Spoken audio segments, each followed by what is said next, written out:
ஏட்டி வீடு வீடு ரொம்ப வருத்தப்படாதம்டி. எனக்கெல்லாம் துளி கூட விருப்பம் கிடையாது. நீ போ சொல்லுதுங்கிற ஒரு காரணத்துக்காக மட்டும்தான்டி போகிறேன். நீ அவள் ஏதாவது கிறுக்கு மாதிரி பேசினான்னு வைவேன், அப்படி தூய்பட்டு வந்துடுறேன் பார்த்துக்க. அதுக்கப்புறம் நீ என்னதான் போ சொன்னாலும் நான் அந்த வீட்டு பக்கம் எட்டி கூட பார்க்க மாட்டேன், ஞாபகம் வச்சுக்க. இந்த ஒரு வாட்டி போங்கம்மா, அவி அப்படி எதுவும் பேச மாட்டான்னு தான் நினைக்கேன். அப்படி எதுவும் பேசினவுன்னா நீங்கள் வந்துடுங்கம்மா, போக வேண்டாம். எனக்காண்டி இந்த ஒரு வாட்டி மட்டும் போங்க இருக்கம்மா, எதுவும் பேச மாட்டாவ. தயவு செய்து இதை கொடுத்துட்டு வாங்க. சாப்பாடு இருக்கு, கொஞ்சம் துட்டு உள்ள வச்சிருக்கேன், அதை அவியிட்ட கொடுத்துருங்கம்மா. நான் கொடுத்தேன்னு நீங்கள் சொல்லாதீங்கம்மா, நீங்கள் கொடுக்க மாதிரி கொடுத்துருங்கம்மா. சரி டீ, நானும் மல்லியாலும் போய் கொடுத்துட்டு வரோம். வீடு நீ வருத்தப்படாமல் போய் பிள்ளைகளை பார்க்குற வேலையை பாரு.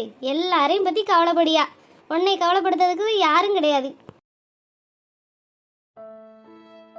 மல்லிகா என்ன டீ, நம்ம அவன் வீட்டுக்கு போகலான்னு போனால் அவள் இங்கே உட்காந்துருக்கா? அதானக்கா, ஒருவேளை வீட்டில் ஒத்தையில் இருக்க என்னமோ மாதிரி இருக்குன்னு இங்கே வந்து உட்காந்துருப்பாவளோ. சரி வாங்கக்கா, போய் கொடுத்துட்டு பார்த்து பேசி எடுத்துட்டு போவான். ஐயோ, திருந்திருப்பாளா இல்லையான்னு தெரியலையாட்டி. முதல்ல பேசின எதுவும் சண்டைக்கு தான் வாரமோன்னு சண்டை போடுதலாம் என்னன்னு தெரில. எனக்கு பேசியக்கே விருப்பம் இல்லாட்டி இந்த ராணி சும்மா இருக்க மாட்டேங்க. ஏன் தலையில் அள்ளி போடியா.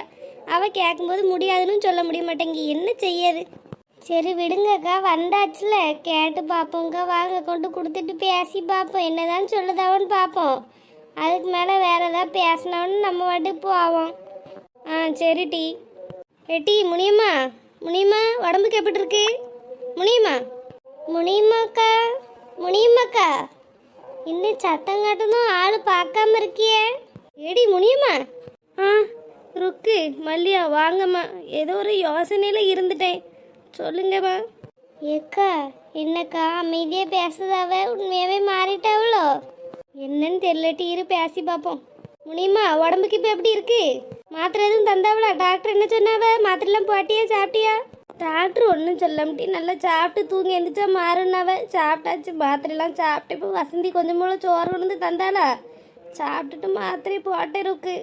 சரி, ஏன் இங்கே வந்து இருக்க? வீட்டில் இருக்கண்டி தானே? உடம்பு முடியாதோட எதுக்கு இங்கே வந்து உட்காந்துருக்க ஒத்தையில?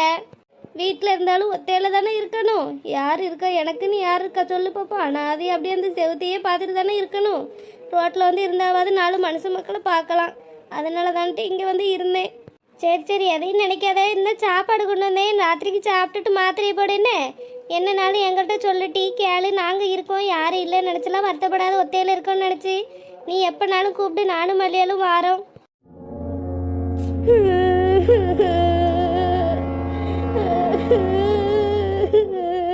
ருக்கு மன்னிச்சுக்க ருக்கு, மன்னிச்சுக்கட்டி. மல்லியா உங்களையெல்லாம் எவ்வளோ பேசிட்டேன் நான், மன்னிச்சுக்கங்கட்டி. ருக்கு என்ன மன்னிச்சிரு ருக்கு. ஏக்கா ஏங்க அப்படி சின்ன பிள்ளை மாதிரி அழுவதிய? அழுவாதியக்கா, என்னக்கா? ஏட்டி முடியுமா அப்படி பச்சை பிள்ளை மாதிரி அழுவ? எதையும் நினைக்காதட்டி. அழுதா யார் அழுதாலும் மனசு தாங்க மாட்டேங்கி. அழுகாதட்டி, எதனாலும் பார்த்துக்கிடுவோம் விடு. எதுக்கு இப்படி அழிய? ருக்கு நான் உங்களையெல்லாம் எவ்வளோ பேச்சு எவ்வளோ ஏச்சும் கொடுத்துட்டேன். என் மக்களை நம்பி உங்களையெல்லாம் இப்படி ஒதுக்கிட்டேன்னு. நீங்கள் தானே எனக்கு எல்லாமா இருந்தீங்க. உங்களையவே எதிர்த்து நான் அவ்வளோ தூரம் இப்படி பேசி வம்பிழுத்து எல்லாம் செஞ்சுட்டேனே. இருந்தாலும் அதெல்லாம் மனசில் வச்சுக்காம எனக்கு ஒன்று நான் ஓடி வரையிலே இருக்கு. அதெல்லாம் நினச்சாலே எனக்கு ஒரு மாதிரி சங்கடமாக இருக்கு. லுக்கு என்ன மன்னிச்சிருங்கட்டி, நான் அப்படிலாம் பேசியிருக்க கூடாது. இப்போதாம்டி தனிமைனா என்ன எவ்வளோ கொடுமையானதுன்னு இப்போதாம்டி நான் அனுபவிக்கேன்.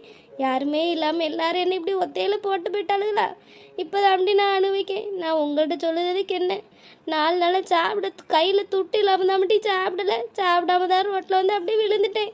முனியம்மா என்ன சொல்லுத? சாப்பிட்டதுக்கு துட்டு இல்லையா?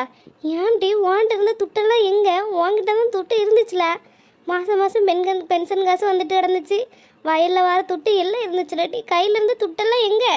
அப்பம்மா கொஞ்சம் கொஞ்சமாக சேர்த்து சேர்த்து பேங்கில் போட்டு வச்சுருந்து இருக்கு. அதெல்லாம் தான் என் மகளுக்கு எடுத்து கொடுத்தேன். அவள் பாட்டுக்கு என்ன ஏது எதுவுமே கேட்காம வாங்கிட்டு போனவ அப்படியே போயிட்டு இருந்துக்கிட்டாட்டி. ஒரு ஃபோன் பண்ணி பேச மாட்டேங்க, என்ன திரும்பி வந்து பார்க்க மாட்டேங்க. நானாக தேடி போனாலும் என்ன விரட்டி விடியாட்டி வீட்டுக்குள்ளேயே விட மாட்டேங்க. நான் என்ன செய்யுது ஏன் செய்யுதுன்னு ஒன்றும் புரியல இருக்கு. நான் என் மயனுக்கு துரோகம் பண்ணணும்னு நினச்சேன். என் பிள்ளை என்ன ஏமாற்றிட்டு இப்படி விட்டுட்டு போயிட்டாலே. இப்படி நான் பிச்சைக்காரி மாதிரி இப்படி ரோட்லையும் மேட்லேயும் அலைஞ்சிட்டு கிடக்கேன். யாரும் நான் சொல்லுறதை கூட நம்ப மாட்டேங்க இருக்கு. நான் யார்கிட்ட போய் என்னத்தை சொல்லி புலம்ப முடியும் அழ முடியும்னு சொல்ல பாப்பா. அதனால தான் அந்த ஆள் இப்படி தனியாக ரோட்டில் வந்து இருந்துட்டேன். உங்கள்கிட்டலாம் அப்படி தேவையில்லாத பேச்சும் ஏச்செல்லாம் கொடுத்தேன்ல, அதான் கடவுள் எனக்கு இப்படியெல்லாம் தண்டனை கொடுத்துட்டாரு போல. நான் இப்படியே கடைசி வரைக்கும் அனாதை குணமாக ரோட்டில் கிடந்து சாகுதே இருக்கு. ஐயே முனியம்மா, வீடு தேவையில்லாத பேச்செல்லாம் பேசாத. பிள்ளைகள் அப்படிதான், அவளுக்கு எதுவும் அவசரமாக இருக்கும் பேருப்பா, அதை நினச்சி நீ எப்படி வருத்தப்படிய? அதெல்லாம் நாங்களாம் இருக்கோம்லாட்டி ஒன்றும் அப்படியெல்லாம் ஒத்தையில விட மாட்டோம். இக்க ஏங்க எப்படி அழுகுதீங்க? மனசு சங்கடமாக இருந்தால் எங்கள்கிட்ட வந்து பேசலாம்லக்கா, இருக்கலாம்ல. நீங்கள் ஏங்க அப்படியெல்லாம் ஒத்தையில இருக்கேன்னு ஏன் நினைக்க? நாங்களாம் இருக்கோம்லக்கா ஊரில். எப்படி டீ மல்லி உங்கள்கிட்ட எல்லாம் வந்து பேச சொல்லுது? உங்கள் மூஞ்சிலெல்லாம் நான் எப்படி முழிக்க முடியும்? உங்கள்கிட்ட எல்லாம் கொஞ்சம் நெஞ்சு பிரச்சனையாக பண்ணேன். ஒரு கணக்குலையாட்டியும் பிரச்சனை பண்ணி, எவ்வளோ பிரச்சனையும் பண்ணி, எவ்வளோ ஏச்சும் பேச்சும் கொடுத்துருக்கேன்னு எனக்கு தாண்டி தெரியும். நான் எப்படி அசிங்கமே இல்லாமல் உங்கள் மூஞ்சிலெல்லாம் வந்து முழிக்காது? என்னால் தாங்கலை மல்லி, அதனால தான் இப்படி ஒத்தையில இருந்தேன். பேசாமல் செத்தெல்லாம் போல வருது. ஐயா முனியம்மா, வாயிலடி என்னது இது தேவையில்லாத பேச்செல்லாம் பேசிகிட்டு இருக்க? உன் பிள்ளைகள் போயிட்டுன்னா நீ இல்லைன்னு ஆயிட்டோ? நாங்கள் இருக்கோம்லாடி, நீ பாட்டுக்கு எல்லார்ட்டையும் பேசி எடுத்து இரு. நீ அப்படிலாம் ஏன்டி நினைக்க? நீ இப்போ போனால் கூட உன் மருமக ஒன்றா தங்கமாக தாங்குவோம், 2 பேத்தியல் இருக்கு. நீ எதுக்கு யாரும் இல்லைன்னு நினச்சி எதுக்கு அனாதையாக நினைக்கணும்னு நினச்சி என்னைக்கு நீ வருத்தப்படுத? உன் மருமக இருக்காளாட்டி கல் மாதிரி, அவள் ஒன்று பார்க்காமே விட்டுற போறா? அவள்கிட்ட போய் நிற்க அளவுக்குலாம் எனக்கு தைரியம் இல்லட்டி. நான் எவ்வளோலாம் பண்ணியிருக்கேன் அவளுக்கு. அவள்லாம் என்னை எப்படி மன்னிப்பா, எப்படி என்ன ஏற்றுவா? நான் செய்ய கொஞ்சம் நெஞ்சு தப்பாக செஞ்சுருக்கேன், வேணா மன்னிக்கக்கூடிய தப்பாட்டி நான் செஞ்சுருக்கேன். என்னாலெல்லாம் முடியாதும்மா. அவைய முன்னாடியெல்லாம் போய் நிற்காத அளவுக்குலாம் எனக்கு மனசில் தெம்பு கிடையாது, தைரியமும் கிடையாது. சரி விடு டீ விடு, எதையும் பெருசாக நினச்சி ஏன் இப்படி பச்சை பிள்ளை மாதிரி அழுதுட்டு இருக்க? உன்னை நான் இப்படிலாம் பார்த்ததே இல்லையாட்டி. எதாக இருந்தாலும் நல்லா தைரியமாக இருப்பியே. எதுக்கு இப்படி சின்ன பிள்ளை மாதிரி கிடந்தா அழுதுட்டு அடக்க? எனக்கே ஒரு மாதிரி சங்கடமாக இருக்குது. நீ ஒத்தையிலலாம் இருக்கேன்னு நினைக்காத, எப்போனாலும் எங்கள் வீட்டுக்கு வாட்டி. ஆமாக்கா, உங்களுக்கு இங்கே வர சங்கடமாக இருந்தால் கூட நீங்கள் கூப்பிடுங்கக்கா, நாங்கள் வாரோம். நாங்கள் சும்மா தானே இருக்கோம், வாரோங்க்கா. என்ன உதவினாலும் கேளுங்கக்கா. சாப்பாடெல்லாம் நாங்கள் கொண்டு வந்து கூட தாரோங்க்கா. சாப்பிடாமலாம் இருக்காதீங்க, உடம்ப பார்த்துக்கிடுங்க. ஒத்தையில் இருக்கும்போது உங்களை நீங்கள் தான் பார்த்துக்கிடணும். பிள்ளைகளும் போயிட்டு பார்த்தியா, நீங்கள் பாட்டுக்கு இப்படி சாப்பிடாம இருந்தீங்கன்னா கடையில் இது விழுந்துட்டா யார் பாப்பா? சொல்லுங்க பாப்பா. நம்ம உடம்ப நம்ம தாங்க நல்ல முறையாக பார்த்துக்கிடணும். இடுட்டி இப்போ வருத்தப்பட்டு என்ன பிரயோஜனம் சொல்லு பார்க்கலாம்? நம்ம மருமக நம்ம கைக்குள்ள இருந்தால் அதட்டி மிரட்டி கூட வேலை வாங்கலாம்ட்டி. ராணியெல்லாம் அன்பாக சொன்னாலே அவ்வளோ அழகாக கேட்பா. உன்னையெல்லாம் தங்கமாக பார்த்துருப்பா. நீ தான் அவள் மனசை புரிஞ்சுக்கிடாமல் அவளை சண்டை போட்டு இப்படி விரட்டி விட்ட. அவளை இப்படி விரட்டி விட்ட கோவத்தில் நாங்கள் எல்லாரும் ஒன்றை சண்டை போட்டு பேசாமல் இருந்தோம். இப்போ நீ இப்படி இருக்கேன்னு தெரியாமல் போயிட்டேட்டி. எனக்கு அவளுக்கு முன்னாடி ஒன்றை தாண்டி நல்லா தெரியும். நீ கொஞ்சம் கோவக்காரி தானே, நல்ல மனசெல்லாம் இருக்க தான் செய்யுது. பிள்ளை பாசம் கண்ணை மறைச்சிச்சு, அதான் பையனை பற்றி யோசிக்காமல் இப்படியெல்லாம் செஞ்சுட்டேன். சரி விடுட்டி, அதை பற்றி நினச்சி கவலைப்படாமல் இரு. என்னனாலும் நம்ம பார்த்துக்கிடுவோம்டி. நீ இப்படி ஒத்தையில் இருக்கோம்னா நினச்சி இப்படி வருத்தப்படாத, உடம்ப பார்த்துக்கிடு.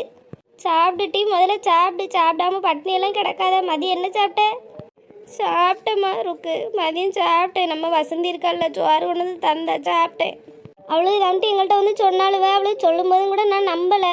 சும்மா எதுவும் சொல்லுது அவ்வளோ, பொய் சொல்லுது அவ்வளோன்னு நினச்சேன். உன்னை வந்து பார்த்தக்கப்புறம் தானே தெரியுது நீ எவ்வளோ மன வருத்தத்தில் இருக்க, உடம்பு முடியாமல் இருக்கேன்னு. அவளுக்கு சொல்லும் போது எனக்கு நம்பிக்கையே வரலம்ட்டு எதுவும் பொய் சொல்லுது அவ்வளோன்னு நினச்சேன். வாட்டி வீட்டுக்கு போய் இருப்போம் கொஞ்ச நேரம். நாங்கள் வேணால் துணைக்கு வந்து இருக்கோம். ஆமாக்கா, வீட்டுக்கு போகாமல் இல்லை இங்கே இருப்போமாக்கா.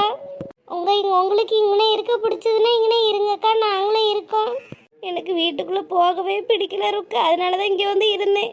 சரிட்டி, அப்போ நாங்களும் இருக்கோம். சத்த பேசிகிட்டு இருக்கோம். உன் மனசு கொஞ்சம் ஆறுதலாக இருக்கும்ல. இரு ருக்கு இரு. நான் தனிமையில் இருந்து தனிமையை வெறுத்துட்டேன். யாராவது இப்படி வந்து சொல்ல மாட்டாங்களான்னு தான் என்கிட்ட கிடக்கேன். உட்காரு ருக்கு, பேசுவோம். கிளவிட்டு இருந்து பிடுங்கின துட்டை கையில் வச்சுட்டு இருக்கிறது நமக்கு அவ்வளோ நல்லது கிடையாது. திடீர்னு யார் எதுவும் கண்டுபிடிச்சது, எங்கேருந்து வந்துச்சு, ஏது வந்துச்சுன்னு எதுவும் கேட்டாங்கன்னா நம்ம என்ன சொல்ல முடியும்? முதல்ல அதை செலவு பண்ணி ஏதாவது வாங்கி வச்சுக்கிடணும். முதல்ல தங்க நகை கடைக்கு போய் ஒரு தாலி செயின் வாங்கணும்ப்பா. நல்ல டைமண்டில் முகப்பு வச்ச மாதிரி நல்ல ஒரு செயினாக வாங்கணும். 8 லட்சம் ரூபாய்க்கு. அதை யாருக்கும் தெரியாமல் ஒழிச்சு வைக்கணும். சுசீலா, ஏன் கூப்பிட்டேன்? ஏங்க, இன்னைக்கு ஒரு முக்கியமான வேலை இருக்குங்க. நான் ஒரு ஆளை பார்க்க போகிறேன். எங்கள் சோரெல்லாம் பொங்கியாச்சு. பழனிட்டே சொல்லியிருக்கேங்க. அவன் வீடெல்லாம் க்ளீன் பண்ணி துணிமணிலாம் துவச்சி போட்டுருவான். நீங்கள் பிள்ளையை கொண்டு பள்ளியோடத்தில் மட்டும் விட்டுருங்க. என்ன நான் என்ன போகிற வழியில் இறக்கி விட்டாலும் போதும். என்ன இது காலையில இவ்வளோ அவசர அவசரமா வேலையெல்லாம் பார்த்துட்டு எங்க போற? யார் அப்படி முக்கியமான ஆளு எனக்கு தெரியாதவியா? ஏங்க எல்லாம் உங்கள்ட்ட சொல்லிட்டு தான் பண்ணுமா? உங்களுக்கு என்ன என் மேலே நம்பிக்கை இல்லையா? நம்பிக்கை இல்லாமல் கேட்குதீங்களோ? ஒரு ஆள்னா ஒரு ஆளு தான். அது எல்லாம் சொல்லணுமா உங்கள்கிட்ட? யார் என்ன ஏதுன்னு சொன்னாதான் விடுவீலோ? இல்ல சுசீலா, நீ அப்படியில எங்கேயும் வெளியில போக மாட்டீல, எப்பவும் வீட்டுக்குள்ளதான் இருப்ப. திட்டுன்னு இப்படி சொல்லாம காலையில எந்திரிச்சு எல்லா வேலையும் படபடன்னு பாக்கியே. அதான் கேட்டேன். உங்க அம்மா எதுவும் பார்க்க போறியோ? சொல்லுதுன்னா போறதுன்னா போமா, நான் கொண்டு விடியே. இல்லை எங்கள் அம்மாயிட்ட இருந்து இப்போ தானே வந்திருக்கேன். வந்தேன்னு ஒரு வாரம் இருக்குமா, அதுக்குள்ளேயே மறுபடியும் எங்கள் அம்மாயிட்டே போக சொல்லுதியே. எங்கள் அம்மா இருந்துக்கிடுவா. எங்கள் அம்மையை பார்க்காமலாம் இல்லை. நான் வேற ஒரு ஆளை முக்கியமான என் ஃப்ரெண்டுங்க பள்ளியோட ஒன்றா படித்தோம். அவளுக்கு இப்போ கொஞ்சம் உடம்பு முடியாமல் இருக்கு. அதான் யார்கிட்டையும் சொல்ல வேண்டாம், வந்து என்ன பார்த்துட்டு போ ஆசையாக இருக்குன்னு கூப்பிட்டாளா, அதாங்க போயிட்டு பார்த்துட்டு வரலான்னு சொல்லி பார்த்துட்டு இருக்கேன். அதுக்கு என்ன சுசீலா, இதை சொல்லிட்டு போக வேண்டியதானே? இதை ஏன் யாருக்கும் சொல்லாம போகணும்னு நினைக்க? சொல்லிட்டு போனா முடிஞ்சிட்டு. ஆ சரி, இப்போ சொல்லிட்டோம்ல, போயிட்டு வரேன். நான் போய் குளிச்சுட்டு வரேங்க. அதுக்குள்ளே பிள்ளைக்கு கொஞ்சம் சாப்பாடு கொடுத்துட்றீங்களா? அதில் எங்கள் அம்மா பார்த்துக்கிடுவாங்க சுசீலா. நீ போய் கிளம்புன்னா கிளம்பு. ஆ எனக்கு கொஞ்சம் வேலை இருக்கு, போய் முடிச்சுக்கிறேன் என்ன? ஆ சரிங்க. வெளியில் போகிறது நான் 100 கேள்வி கேட்டுதாம்மா வெளியில் ஓடியான். எங்கே போகிறேன், என்ன போகிறேன், எதுக்கு போகிறேன், யாரை பார்க்க போகிறேன், என்ன ஏன்னு கேட்கா. நமக்குன்னு ஒரு சுதந்திரம் இருக்கா? அப்பாடி, எல்லாம் இப்படி இருந்தாலும் ஒரு பக்கம் சந்தோஷமாக தான் இருக்குது. நம்ம ரொம்ப நாளாக ஆசைப்பட்ட டைமண்ட் வச்சு தாலி செயின் வாங்க போகிறோமே, எனக்கே மனசெல்லாம் குழுகுலுன்னு இருக்கு. சரி ஓடி போய் குளிப்போம், இல்லைன்னா குளிக்கிறதுக்குள்ளே அடுத்த கேள்வி கேட்க ஆரம்பிச்சிருவாவ. முதல்ல போய் குளிச்சுட்டு வேலையை பார்ப்போம்.